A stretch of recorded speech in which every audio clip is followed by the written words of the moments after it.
Salut à tous et bienvenue sur Honnête TV. Avant de commencer, nous disons merci à ceux qui se sont abonnés et aux autres de le faire, tout en activant la cloche de notification pour ne rien rater des prochaines vidéos.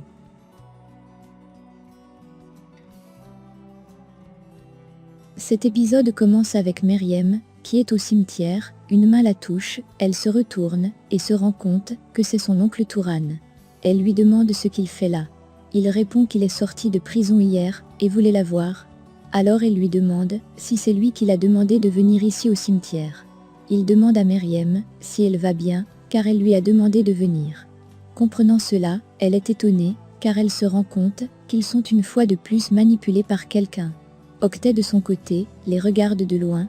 Au lieu de rendez-vous avec Kaan, Savas demande à ce dernier de monter dans le coffre de sa voiture, et ils iront le livrer à la police. Mais celui-ci sort son arme et demande comment ils vont faire pour le livrer à la police. Casper, qui est caché plus loin, tire une balle à côté du pied de Kaan. Alors voyant cela, celui-ci baisse son arme. Il dit avant de partir avec vous, j'ai une requête à faire. Alors Goklu lui demande ce qu'il veut dire. Il répond nous sommes deux pour l'amour d'une même femme, c'est pourquoi on va parler d'homme à homme. Alors Goklu se fâche et lui demande ce qu'il peut bien dire sur le sujet. Il continue en disant « Tu es à l'origine de la mort de ton propre enfant ». Alors Kaan énervé dit à Goklu « Si tu as la patience d'écouter, moi j'ai la patience de te raconter ». De l'autre côté, Borchou reçoit l'appel de Kozal au poste de police et lui informe que Kaan a été repéré vers le pont. Alors elle se lève à toute vitesse et s'en va. De l'autre côté, Yudal demande à Riza ce que Suzanne veut bien dire. Il répond que lui aussi il est perdu. Il dit ensuite peut-être Madame Tolin est enceinte. Yudal répond qu'elle n'a jamais pu tomber enceinte. Cela est tombé du ciel subitement. Alors Suzanne lui dit qu'elle lui a presque dit cette nouvelle il y a 25 ans. Mais maintenant elle n'est plus intéressée par ceux qui vont naître, mais par celui qui va mourir. Elle dit ensuite tu vas mourir Yudal, sans jamais connaître tes enfants. Pendant qu'elle parlait encore, ces hommes de main entrent dans la chambre pour arrêter Yudal. De son côté, Goklu est en pleine discussion avec Kaan. Il demande à Goklu si Borchou lui a raconté ce qu'ils se sont dit hier. Goklu reste sans répondre, puis il répond je vais te tuer ou t'amener à la police. Kaan répond elle m'a exactement dit la même chose hier, mais à la fin, elle m'a dit on se voit plus tard. Goklu demande ce qu'ils se sont dit. Il répond à Goklu pour que je réponde à cette question, il faut que tu sois quelqu'un. Ensuite il demande à Goklu qui es-tu pour Borchou. Goklu fâché de cette question se met à le battre. Alors il sort l'arme qu'il cachait dans sa chaussure et tire sur Savas. Goklu allant aider Savas, Kaan profite pour s'enfuir. Certains hommes arrivent et se mettent à le tirer dessus. Une fois parti, Savas dit qu'il va bien et demande à Goklu qui sont ces hommes qui poursuivent Kaan. Il demande ensuite si ce sont les mêmes que ceux qui voulaient le tuer au stade. Goklu répond qu'il pense que ce sont les mêmes. De son côté Meriem est avec son oncle et celle-ci dit qu'ils se sont une fois de plus fait manipuler. Elle dit ensuite qu'elle ne voit qu'une seule personne qui peut être à l'origine de ça.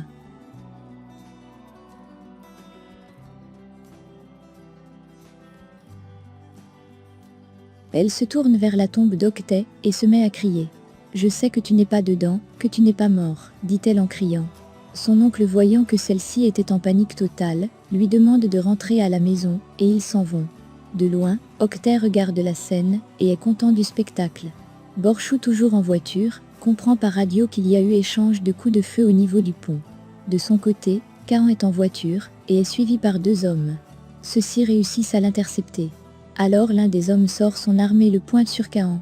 Kaan lui dit « Si tu es là pour me tuer, fais-le rapidement ». Celui-ci répond « Non, mon chef m'aime pas la mort.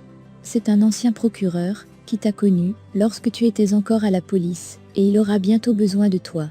Donc le moment venu, on te recontactera. » De son côté, Octet est en voiture et Dorine le rejoint.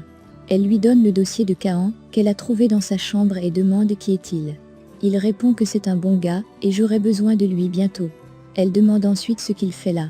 Il répond Meriem vient de rentrer, je ne peux pas m'empêcher de la regarder car je sens un truc au fond de moi. À la boulangerie, Selma donne du thé à Meriem pour la calmer.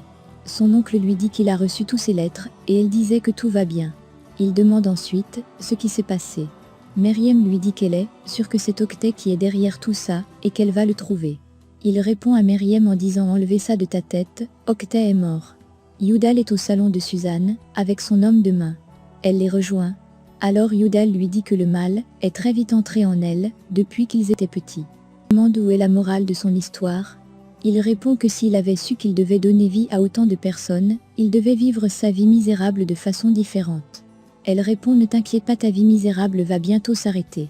Il dit à Suzanne qu'il est le genre de personne que, la voyant ainsi, ne peut plus jamais la blesser. Elle retire ses cheveux de sa tête et les met dans les mains de Yudal en disant: compte aussi ça, comme l'une des blessures. Il dit ensuite à Suzanne: je t'ai venu pour t'écarter de mon chemin, mais toi tu m'as écarté de ton chemin. Elle répond: je ne l'ai même pas encore fait, tu dois connaître une dernière chose avant. Pendant qu'il parlait, Jasmine vient à leur rencontre, et Yudal demande qui est-elle. Suzanne répond: elle est ma fille spirituelle. Alors il dit à Jasmine: tu dois être fière d'avoir une mère comme Suzanne. Elle répond qu'elle ne peut pas dire autant de son père. Il sourit et dit: même les enfants ne sont pas contents de moi non plus. Il dit ensuite: si je ne meurs pas, je ferai différemment avec cet enfant.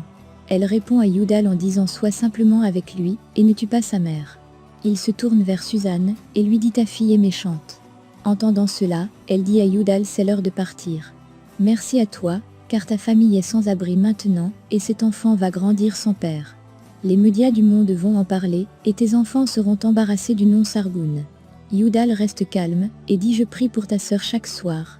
Il dit ensuite que Dieu t'aide à ne pas sombrer dans les mauvaises choses.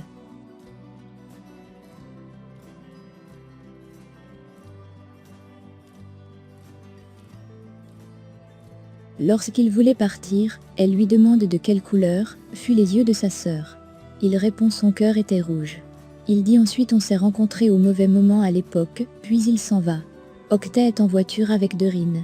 Alors il lui dit que l'oncle Touran de Meriem est là avec elle. Il lui dit que je suis mort, mais elle refuse.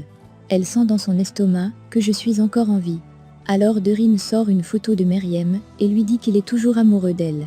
Elle dit ensuite: tu prends fréquemment les photos d'elle et tu les caches dans une chambre secrète. Il demande à Dorine depuis quand elle est jalouse, au point d'entrer dans sa chambre secrète. Elle répond qu'elle n'est pas jalouse, mais qu'elle est curieuse de voir quel genre de psychopathe il est devenu. Ils continuent à discuter pendant quelque temps sur les fantasmes d'Octet, puis Dorine s'en va. Dans la boulangerie, Touran dit à Meriem qu'il a le sérieux problème de cœur et qu'il va aller en Amérique pour se soigner. Il lui propose de venir avec lui. Mais elle refuse de quitter son pays. Alors il lui dit qu'il a parlé avec l'avocate de la famille, et si quelque chose ne va pas, qu'elle aille la voir. Puis il se lève, la prend dans ses bras, et s'en va. Borchou arrive sous le pont, appelle Goklou, et le demande ce qui s'est passé, et pourquoi il se mêle toujours de cette affaire. Celui-ci dit qu'il a fait une déposition, elle pourra le lire, puis il se tourne, et s'en va. Selma rejoint Meriem avec une tasse de lait. Mais celle-ci est inquiète, et dit qu'elle doit dire la vérité à Savas à propos de son frère, qu'il ne connaît pas. Selma lui dit que même demain, il aura toujours un frère.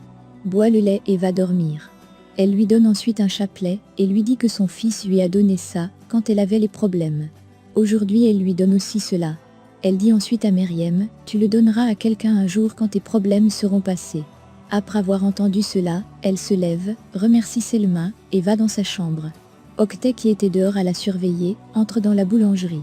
Il récupère le dispositif d'écoute qu'il avait mis à l'intérieur, puis va dans la chambre de Meriem. Il se met à la caresser et à la parler dans son sommeil. Savas, qui a laissé Goklou à la maison, dit qu'il va aller voir Meriem pour tout l'expliquer, avant Borchou ne le fasse. Une fois sur place, il l'appelle sur le téléphone, et Octet, entendant la sonnerie, se cache derrière la porte. Il entre dans la boulangerie, et celle-ci se fâche contre lui, d'avoir été blessée par une balle. Après cela, elle lui montre le papier qu'elle a trouvé sur son lit, et lui dit qu'elle est partie voir l'adresse. Savas en colère demande pourquoi elle est partie tout seule. Pendant ce temps, Octet est au couloir près de la chambre de Meriem à les écouter. Au poste de police, Borchou reçoit les affaires de Savas et de Goklou. Elle ouvre ceux de Goklou et trouve une bague. Elle la voit et est sur le choc. Goklou, à la maison, se lève brusquement du lit et se met à chercher sa bague, sans toutefois la trouver. Meriem et Savas sont en train de discuter à propos d'Octet. Elle lui dit qu'elle sent qu'il est en vie. Savas, fâché, lui demande si elle aimerait qu'il soit en vie. Il dit ensuite: reste et rappelle-toi tout ce que cet homme t'a fait, puis il s'en va. Le matin, Goklou se lève et va au poste pour récupérer ses affaires. Selma, en sortant de sa chambre, celle-ci tombe sur Octet. Elle fuit et prend un couteau pour se défendre. Malheureusement, Octet l'attrape et la poignarde avec ce même couteau par erreur. Il se cache ensuite, et lorsque Meryem entre dans la boulangerie, il la frappe et l'endort avec un produit, puis il la kidnappe.